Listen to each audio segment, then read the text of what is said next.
Hello student, I am Nazia Khan, your maths teacher.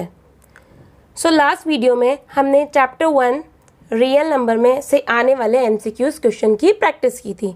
अब उसी chapter से related case study के question किस तरह से आएंगे और उनको किस तरीके से आपको इजीली सॉल्व करना है वो हम आज की वीडियो में देखेंगे। Okay, so let's begin. So next case study से रिलेटेड हम क्या देख लेते हैं, क्वेश्चन देख लेते हैं बेटा। ठीक है, तो आपको पास जो क्वेश्चन है वो क्या है, a seminar is being conducted by an educational organization where the participants will be educator of different subjects। ठीक है, तो आपको क्या देख लेना है, यहाँ पर क्या बताया गया है, सेमिनार एक कंडक्ट करवाया किसने, एजुकेशनल ऑर्गेनाइजेशन ने, जहाँ पर पार्टिसिपेंट्स जो है वो अलग अलग सब्जेक्ट से रिलेटेड थे और उन्होंने वहाँ पर पार्टिसिपेट किया। The number of participants is Hindi के पार्टिसिपेंट्स थे बेटा 60, ठीक है, इंग्लिश के पार्टिसिपेंट्स थे 84 एंड मैथमेटिक्स के थे आपके पास 84 पार्टिसिपेंट्स।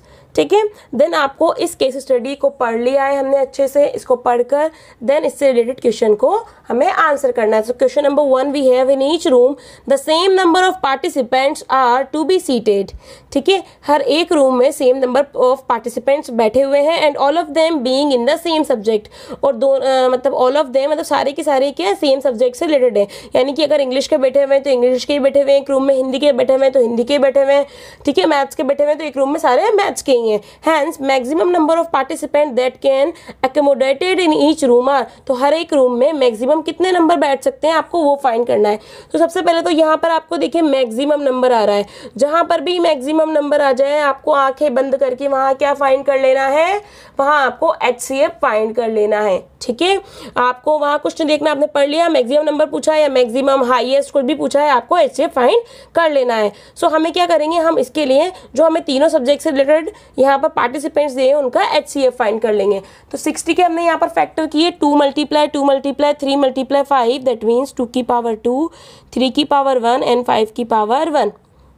ओके, 84 की करेंगे 2 का स्क्वायर, 3 की पावर 1 एंड 7 की पावर 1।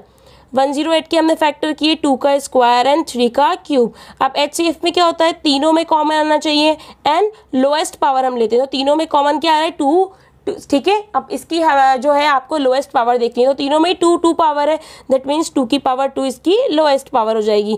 3 की पावर 1, 3 की पावर 1 एंड 3 की पावर 2, सॉरी 3, तो यहाँ पर 3 की हाईएस्ट पावर कितनी हो जाए, सॉरी लीस्ट पावर कितनी हो जाएगी बेटा 1।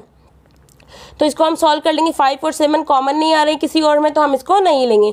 2 का स्क्वायर 4, 3 का पावर 1 इक्वल्स टू 3, तो 4 3 = 12, तो इसका HCF क्या गया बेटा 12, which is option number B. So option number B is our correct answer. I hope आपको क्लियर हो गया हो। So next question we have, what is the minimum number of rooms required during the event? That means आपको minimum कितने room की requirement होगी जो during the event, यानी जो इवेंट ऑर्गेनाइज किया था एजुकेटर्स के लिए उसके लिए मिनिमम कितने रूम्स की हमें रिक्वायरमेंट होगी यहाँ पर। तो देखिए मिनिमम रूम की रिक्वायरमेंट निकालनी है हमें, यहाँ पर मिनिमम नंबर्स ऑफ रूम की रिक्वायरमेंट निकालनी है। तो उसके लिए हम क्या करेंगे बेटा, उसके लिए आपको सबसे पहले हिंदी, इंग्लिश और मैथ्स के जो भी एजुकेटर्स आए थे, जो भी नंबर्स आपको दिए हुए थे उनके आपको फैक्टर कर लेने। तो मैंने यहाँ पर फैक्टर कर लिए, 60 के फैक्टर हो गए आपके 2 की पावर 2, 3 की पावर 1, 5 की पावर 1। 84 के फैक्टर हम करेंगे तो क्या आएगा, 2 की पावर 2, 3 की पावर 1 एंड 7 की पावर 1। 108 के हमने फैक्टर किए तो वी गेट 2 की पावर 2 एंड 3 की power 3। Okay, so first of all हमें HCF फाइंड कर लेना। तो इन तीनों का जो HCF है वो क्या आ जाएगा बेटा, अब देखिए HCF में हम क्या लेते हैं, लीस्ट पावर लेते हैं। HCF में हम क्या लेते हैं बेटा, लीस्ट पावर। तो उसके लिए देखिए 2 तीनों में कॉमन आ रहा है, तो 2 की लीस्ट पावर 2 का स्क्वायर ही है।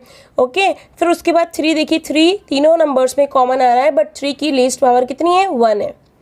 ओके, 5 और 7 जो है वो कॉमन नहीं आ रहे हैं यहाँ पर, ठीक है, तो हम इनको नहीं लेंगे HCF में। 2 का स्क्वायर 4, 3 की पावर 1 3, 4 × 3 = 3 = 12। तो HCF जो है बेटा वो क्या आ गया हमारा 12। ठीक है, अब हमें मिनिमम नंबर्स ऑफ रूम की रिक्वायरमेंट निकालनी है। तो उसके लिए क्या करेंगे हम, ये जो हमें यहाँ पर हिंदी, इंग्लिश और मैथ्स के एजुकेटर्स के नंबर्स दिए हुए हैं, इनको हम डिवाइड कर लेंगे किससे, हमारे HCF से।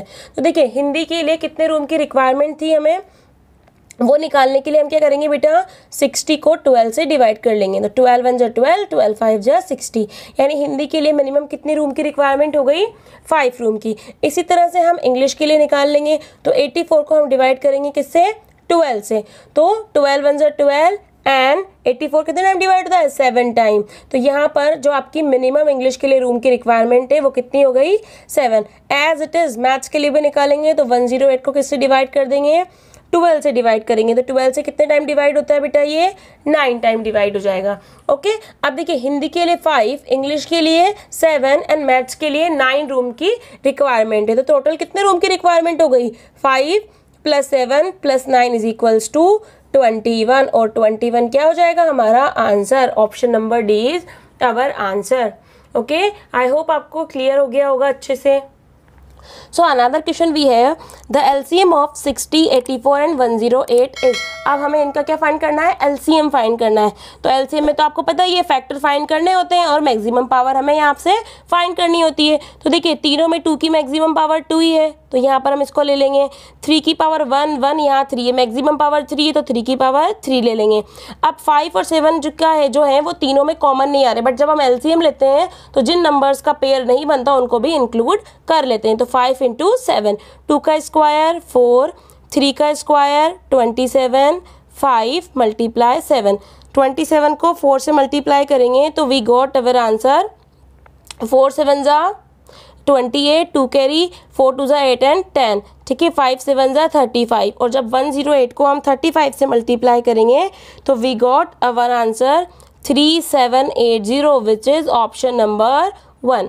आई होप आपको अच्छे से क्लियर हो रहे हो कि केस स्टडी बेस्ड किस तरह से क्वेश्चन आ सकते हैं और उन्हें हमें किस तरह से सॉल्व करना है। Another question we have, the product of HCF and LCM of 60, 84 and 108 is। ठीक है, हमें यहाँ पर HCF एंड LCM दोनों इन नंबर्स का फाइंड करना है, देन उनका प्रोडक्ट फाइंड करना है, प्रोडक्ट के लिए इनको मल्टीप्लाई करना है।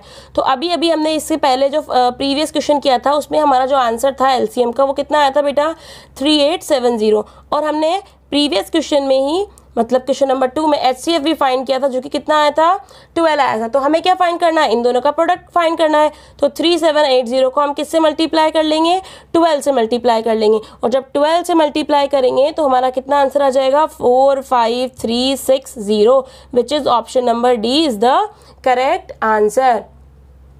ओके, अब देखिए यहाँ पर आपको क्वेश्चन नंबर 5 में क्या पूछा है, 108 can be expressed as a product of its prime as, यानी 108 को हमें जो है प्राइम फैक्टराइजेशन करना है। तो प्राइम फैक्टर किया था हमने इसका, 108 का प्रीवियस क्वेश्चन में क्या आंसर आया था, 2 का स्क्वायर एंड 3 का क्यूब, यानी कि ऑप्शन नंबर डी ही हमारा आंसर है। तो कई बार हमें केस स्टडी में इस तरह के क्वेश्चन देखने को मिलते हैं कि ऊपर किए हुए क्वेश्चन से ही हमारे बाकी के क्वेश्चंस का आंसर जो है वो इजीली निकल जाता है। देखिए यहाँ पर इस क्वेश्चन में हमें LCM पहले वाले क्वेश्चन में निकाला हुआ था, HCF निकाला हुआ था, सिर्फ मल्टीप्लाई किया। यहाँ पर 108 के प्राइम फैक्टर करने थे तो हमने पहले किए हुए हैं तो हमारा डायरेक्ट यहाँ पर आंसर आ गया। ठीक है, तो आपको क्या करना है बेटा, कंसेप्ट पर ध्यान देना है, उसका बेसिक क्लियर करना है ताकि आपके जो है क्वेश्चंस इजीली सॉल्व हो पाए और कम टाइम में सॉल्व हो पाए। ओके, तो अब देखिए यहाँ पर मैंने आपको जितना अच्छे तरह से हो सका है उतने अच्छे तरीके से समझाने की कोशिश कीजिए। फिर भी अगर आपको कोई डाउट है तो आप मुझसे कमेंट में पूछ सकते हैं या फिर मुझे ईमेल कर सकते हैं। ओके, तो मैं जितना जल्दी हो सकेगा आपकी क्वेरी को सॉल्व करने की कोशिश करूँगी। ओके।